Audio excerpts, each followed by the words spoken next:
Y hoy en Salud y Algo Más, en Hablan los Expertos, ya tenemos aquí en cabina nuestra invitada muy especial. Ella es María Camila Papagayo, psicóloga clínica especialista en niños, adolescentes y familia.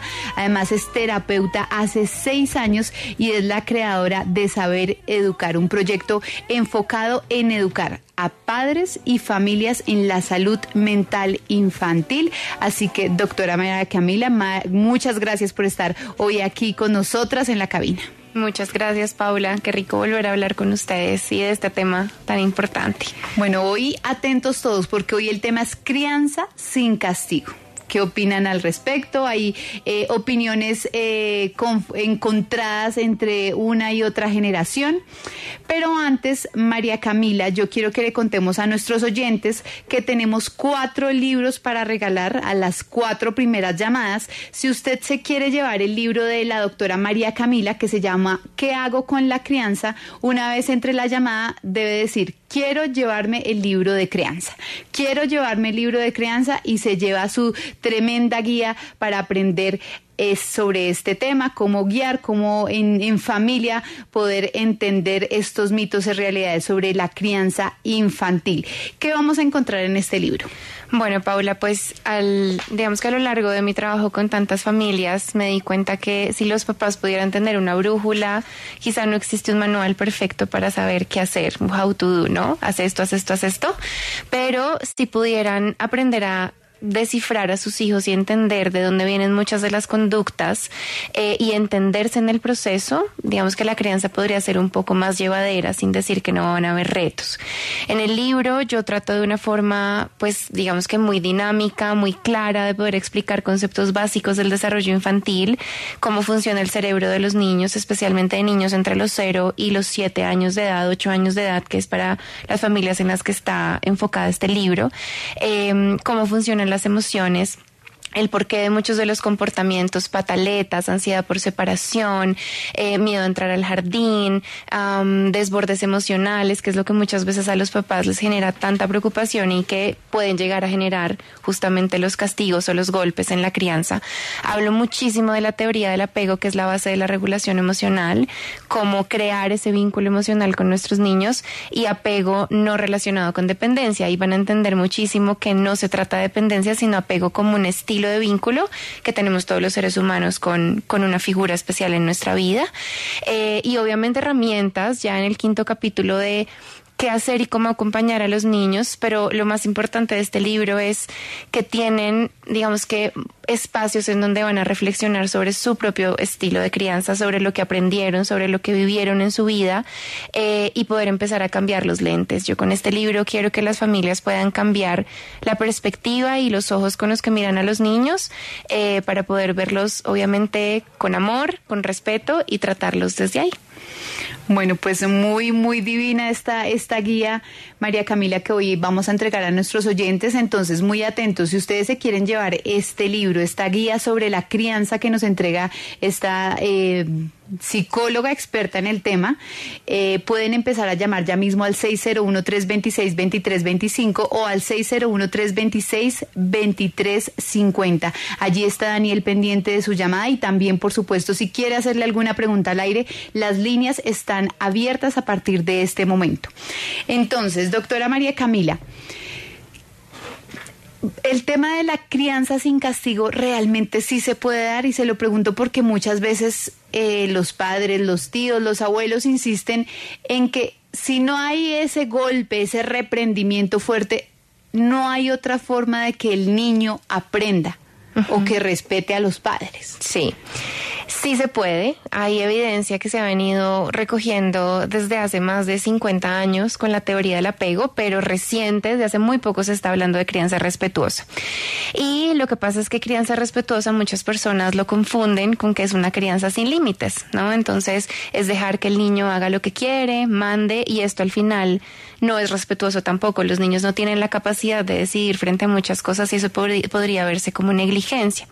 Sí es posible criar sin castigos y amenazas, porque, como lo decía y lo que hablo mucho en el libro, cuando una persona especialmente un niño, siente conexión de su figura de cuidado, se siente entendido, escuchado y respetado, es mucho más fácil que pueda corregirse.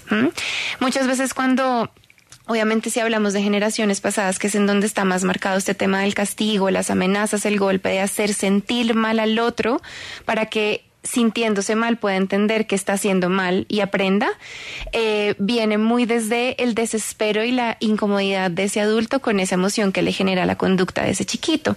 Y cuando hablamos con esas generaciones, pues evidentemente ellos traen su propia maleta de lo que hicieron sus papás, sus abuelos con sus papás, etcétera, y esto realmente es un cambio de paradigma que requiere mucho tiempo, pero además de tiempo requiere mucha conciencia del adulto, que el adulto sea consciente que cuando quiere pegarle a un niño para que deje de gritar o lo amenaza y le dice, bueno, si sigues portándote así, entonces te voy a dejar aquí botado para que te lleve, no sé, lo que muchos seguramente nos decían como el señor de la basura o el loco de la calle, ¿cierto? Es porque la incomodidad que está sintiendo con el llanto del niño o con que el niño no le está escuchando, lo que sea, es tan grande que con eso espera calmar su malestar y que al mismo tiempo el niño aprenda. El niño aprende sin sentirse mal. De hecho, cuando los niños se sienten mal, se sienten inseguros, se sienten en peligro, porque el castigo, las amenazas hacen en el cerebro algo y es que ponen modo alerta a los chiquitos y a los adolescentes también, no hay aprendizaje.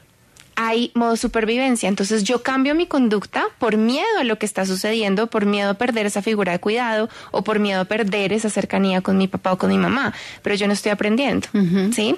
Entonces empieza a aparecer un cambio por miedo a la consecuencia, pero no hay un real aprendizaje y además hay una repercusión en el cerebro en que cambia la estructura interna, hay una muerte de neuronas y esto afecta muchísimo el aprendizaje y el desarrollo infantil y obviamente la salud mental.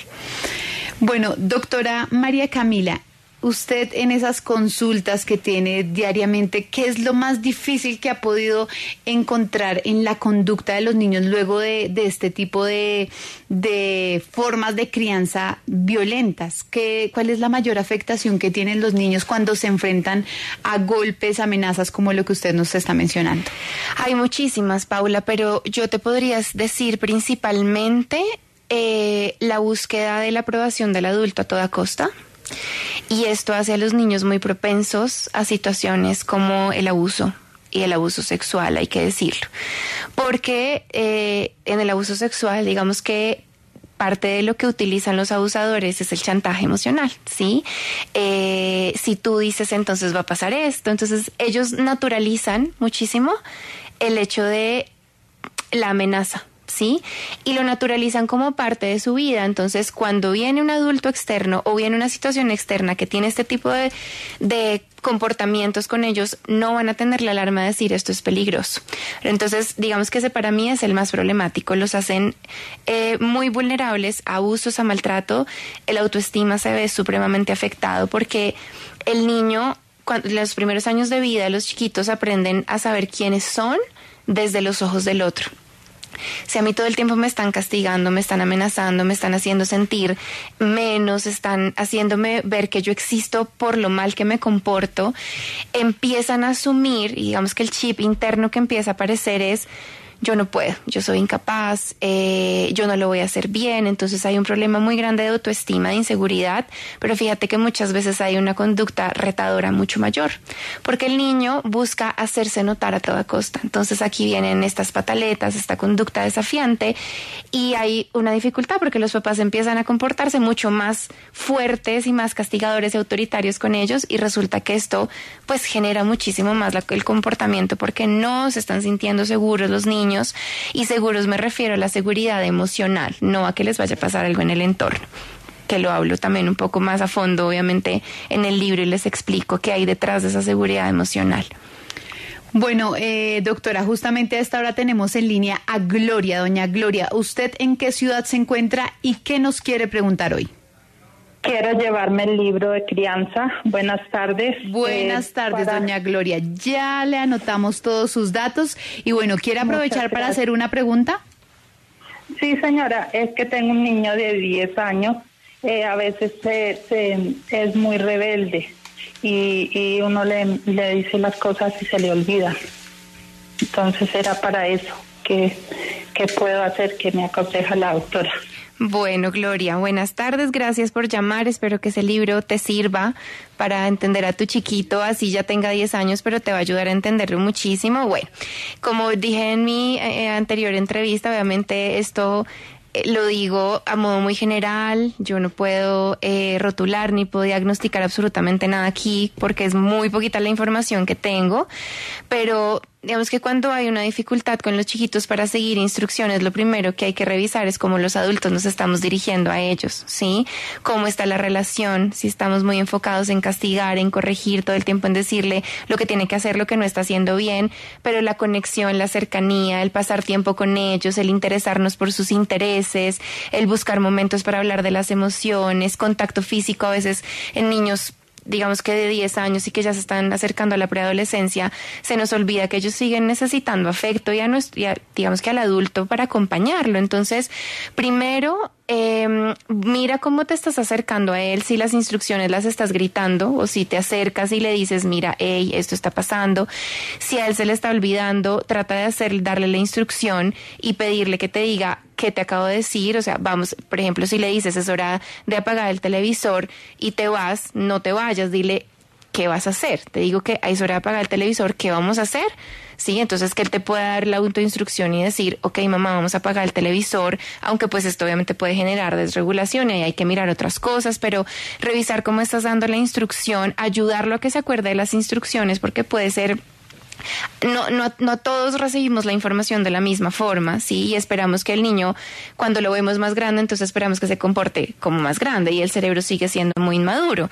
Entonces, revisar que realmente te esté escuchando, ayudarlo si es que no puede hacer la instrucción él solo, pues que tú puedas guiarlo en la primera parte de la instrucción y que él pueda continuar. Muy a grandes rasgos eso podría yo como decirte. Perfecto, también tenemos a esta hora en línea a María. Doña María, ¿usted en dónde se encuentra y qué nos quiere aportar hoy? Paula, me encuentro en Barranquilla. Quiero el libro y quería preguntarle a la psicóloga qué tan ventajoso es las pantallas para los niños de 2 años. Ayer tuvieron ese tema que me pareció supremamente interesante, pero hoy quiero preguntarle, porque ayer no pude comunicarme con ustedes, qué tan ventajosos son las pantallas dentro de la crianza de los niños. Una niña de 2 años, qué tan ventajoso es dejarlo ver televisión o dejarlo tomar una tablet o un celular. Bueno, María, gracias por tu pregunta. Esto puede causar controversia, pero en niños menores de 13 años, la Organización Mundial de la Salud de 3 años recomienda que no se haga uso de pantallas. El cerebro de los niños está muy inmaduro, está hasta ahora terminando de desarrollarse, está creando nuevas conexiones neuronales y el cerebro se estimula con luz, sonido y movimiento. Y eso es todo lo que tiene la pantalla. ¿Qué va a pasar? Que el chiquito puede empezar a, obviamente, estimularse visualmente por todo lo que recibe a través de la tecnología, de los juegos y demás, pero digamos que hay estudios que han comprobado que la tecnología en niños tan chiquitos puede tener relación con sintomatología ansiosa más adelante. No es que vaya a generar ansiedad, pero puede tener relación. Pero lo que te puedo decir es que lo más recomendable es que no haya pantallas con niños menores de 3 años. Ellos necesitan contacto con sus cuidadores, ellos necesitan jugar, ellos necesitan tangibles, movimiento y luz, pero de cosas reales, ¿sí? De juegos, de experiencias, de ir al parque, de texturas. Entonces, en la medida de lo posible, pues porque sé que la vida a veces, en la vida de los papás necesitan como una ayudita, ¿cierto? De necesito este tiempo en una reunión o X, pero en lo que más se pueda evitar esto sería buenísimo. Y si están tiempo en pantalla, que sean programas o juegos que los papás puedan revisar, primero que sean de la edad de los chiquitos, que obviamente nunca van a ver juegos de niños menores de 3 años, y que puedan acompañar también el juego, lo que sea que el niño está viendo, para que tenga una interacción directa con un adulto y con una persona real. También está a esta hora en línea Romelia. ¿Usted en qué ciudad se encuentra y cuál es su consulta hoy para nuestra especialista? Buenas tardes, quiero el libro, me encuentro en la ciudad de Bogotá. Adelante, doña Romelia, ¿qué pregunta tiene? Mi pregunta es, doctora, un niño que sufrió de una hemorragia craneoencefálica, en el momento tiene 12 años, ¿cómo se le puede hablar al niño ya que está en la etapa de la preadolescencia? ¿Cómo se le puede hablar para en el desarrollo físico, en sus cambios físicos? Porque pues él tiene 12 años, pero su mentalidad es de un niño de 7 y medio años, y él ya está preguntando al ver los cambios físicos en su cuerpo.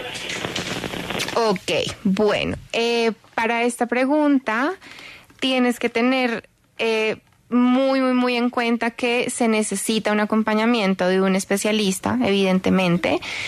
Si ya tú tienes, digamos que un diagnóstico por esta situación de nacimiento y demás, es importante hacer un acompañamiento para ver en qué nivel de capacidad de conciencia está él, pero independientemente de la edad o la condición que tengan los niños, yo soy partidaria de que a ellos hay que hablarles de una forma clara y que de acuerdo a la edad comprendan lo que está pasando, independientemente de que él tenga 12 o 13 años y su mente sea una mente de un niño que entiende de 7 años, igual tú le puedes explicar que el cuerpo cambia y que el cuerpo de todas las personas cambia, así como nos crece el pelo, así como nos crecen las uñas. Cuando vamos llegando a una etapa que se llama la adolescencia, el cuerpo también va cambiando porque se prepara para la adultez, y hasta ahí llegaría yo porque no sé las condiciones en las que está tu chiquito, no sé el nivel de funcionalidad. Entonces es importante que hables con la pediatra también para entender pues obviamente el nivel de cambio y de complejidad que tiene esta condición en él, pero el nivel de cambios en su cuerpo que está teniendo, y que puedas buscar un acompañamiento pues para poderte decir de forma más exacta cómo lo puedes ayudar y cómo le puedes explicar esto que quieres explicarle. Nicolás, ¿usted de dónde nos llama y qué nos quiere aportar hoy? Hola, quisiera leer eso. Nicolás, se le está entrecortando la llamada. ¿Nicolás? No, nos iba a leer algo, creo. ¿A quién más tenemos en la línea? Bueno, mientras recuperamos la llamada con el señor Nicolás, que estaba muy interesado en preguntar, tenemos... ¿Ya la recuperamos? Sí. Nicolás, adelante. Sí. No. No, Nicolás, vuelva a llamar, que aquí estamos pendientes y es muy importante poder escuchar su pregunta. ¿A quién más tenemos? Tenemos a don Adolfo. Don Adolfo, ¿qué nos quiere preguntar hoy? Buenas tardes, muchas gracias para participar también en el libro de crianza, muy amable. Bueno, y la pregunta, don Adolfo. Cuando uno tiene 2 hijos adolescentes, encuentra 2 caracteres diferentes, ¿qué hacer en ese tema? ¿Cómo manejarlos? Wow, es una pregunta muy amplia. No sé a qué te refieres con 2 caracteres, pero lo que te puedo decir es que sí, evidentemente en la adolescencia hay un cambio muy fuerte porque el cerebro básicamente está en una reconstrucción. El cerebro está retomando toda la información que hasta el momento tiene y que le siente que les es útil, y lo que no, lo empieza a desechar. El sistema emocional está mucho más activo, entonces los adolescentes pueden estar muchísimo más irritables. Es importante, muy importante, yo siempre recomiendo fortalecer muchísimo la comunicación con nuestros hijos. Ya no les podemos hablar como si fueran niños, evidentemente. Ya no podemos esperar que ellos sean los que vengan a nosotros. Entonces en adolescentes tenemos que ser nosotros los que muchas veces los buscamos a ellos, nos interesamos por sus gustos, así no nos gusta la serie que está viendo, el TikToker que está viendo, pero poder acercarnos, tratar de preguntarle qué es lo que está viendo, qué es lo que le gusta, generar espacios de comunicación, decirle si lo estamos viendo con cambios emocionales o de comportamiento, hijo, mira, te estoy viendo así, o estoy notando que esto te está pasando, hay algo en que te pueda ayudar, porque en los adolescentes hay que hacer algo, y es que mostrar apertura y disposición para ellos en lugar de tanta cantaleta y decirles tanto, va a significar mucho en esa relación. Obviamente muchísimo acordarse que ellos siguen necesitando la compañía y la ayuda de los papás. Entonces, a veces por pensar que ya están volviéndose más grandes y que ya pueden hacer las cosas, entonces los dejamos solos. Empezamos también a como a igualarnos en conducta a ellos, ¿no? Entonces sale nuestro adolescente interno a pelear con el adolescente que tenemos en casa, y recuerden que el adulto es el que tiene que primero buscar la calma. De hecho, en mi libro hablo muchísimo de eso, de cómo nosotros entendemos lo que nos pasa, buscamos calma para poder después acompañar y apoyar a nuestros hijos en lo que necesitan, independientemente de la edad que tengan. Bueno, ya se nos fueron los libros, muy poquitos. Tengo uno más. ¿Uno más? Sí, bueno, listo, puedo perfecto. regalar Uno más. Un libro más. Maravilloso este tema que pues nos tiene las líneas reventadas, doctora María Camila, pero vamos a una pausa comercial. No se me mueva, ya regresamos. Continuamos hablando sobre la crianza sin castigo con María Camila Papagayo. Ella es psicóloga clínica, especialista en niños, adolescentes y familia. Y bueno, María Camila, yo quiero preguntarle entonces cuál es la forma adecuada de educar. Entonces, yo quiero, mi hijo no suelta el celular, se lo digo una y otra vez, lo coge a escondidas. ¿Cómo es la forma de acercarse? Digamos, hablemosle a los padres que ya han venido con esa educación de violencia. Que diga, bueno, hoy escuché a María Camila Papagayo en la W Radio diciendo que no es necesario el castigo físico ni psicológico para los niños. ¿Cómo es la forma adecuada para acercarse a abordar a los niños? Ok. Hay una premisa que desde Crianza Respetuosa decimos siempre, y es lo que quiero que se lleven hoy, es que no hay aprendizaje si no hay conexión primero.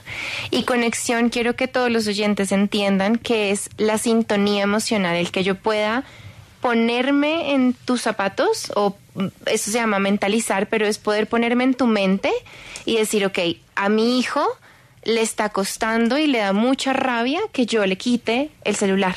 A mi hijo no le gusta que yo le diga que no puede ir a la fiesta en los grandes. O a mi hijo no le gusta que yo le diga, le molesta o le da miedo quedarse solo cuando yo me voy al trabajar. O sea, poder entender que los niños son personas igual que nosotros que sienten, ¿sí?